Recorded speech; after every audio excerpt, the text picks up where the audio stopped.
उत्तराखंड में नैनीताल को लेकर एक बड़ी खबर सामने आई है। दरअसल बीते 5 साल में ये पहली बार यहाँ पर हुआ है जब जून के महीने में झील का जो जलस्तर है वो 0 पर आ चुका है और कहा कि अब इससे नीचे जाने पर इसे सामान्य से माइनस की ओर बढ़ना माना जाएगा। बता दें कि झील की जो गहराई है साक्षेप 24.5 मीटर जलस्तर को सामान्य माना जाता है, लेकिन जलस्तर 0 पहुंचने पर भी झील में 24.5 मीटर पानी बना रहता है।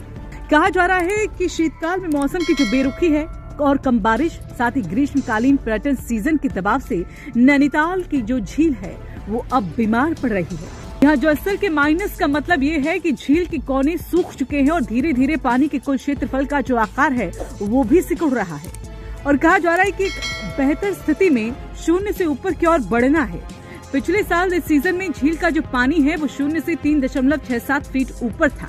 सितंबर की बात करें तो झील अपनी सर्वोच्च स्तर पर थी, यानी पानी 0 से 12 फीट ऊपर चल रहा था। लेकिन बारिश की बेरुखी से दिन प्रतिदिन यहाँ पर स्थिति बिगड़ती चली जा रही है। दरअसल झील में पानी का घटना इसे अच्छा संकेत नहीं माना जा रहा।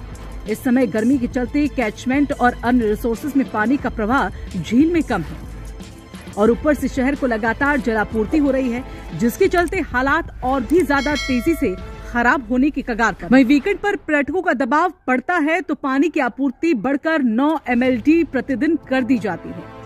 अप्रैल से पर्यटन सीजन चरम पर है और झील से करीब 20 मीटर दूरी पर पहला और सुखाताल में दूसरा ट्यूबवेल लगा है और इन्हीं ट्यूबवेल से शहर को जलापूर्ति होती है और उसका सीधा प्रभाव अब झील पर भी पड़ता दिख रहा है, क्योंकि ये पानी झील के ही अपने कैचमेंट का है। वहीं झील नियंत्रण कक्ष के प्रभारी का कहना है कि झील की अधिकतम गहराई 27 मीटर है।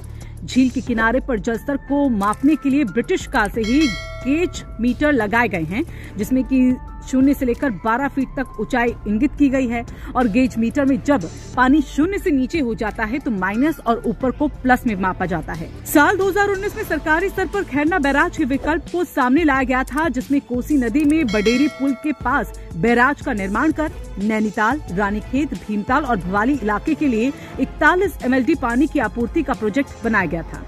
लेकिन बैराज के लिए सिंचाई रिसर्च इंस्टीट्यूट के विशेषज्ञों ने भूगर्भीय समेत अन्य अध्ययन कर 261.23 करोड़, जबकि जल निगम ने पेयजल सप्लाई और अन्य अवस्थापनाओं के लिए 275 करोड़ की DPR तैयार कर शासन को भेजी थी। ये प्रोजेक्ट फाइलों में ही रह गया है और अगर बैराज बने तो झील पर दबाव कम होगा और उसकी सेहत सामान्य रहेगी। ब्यूरो रिपोर्ट राजकुमारी।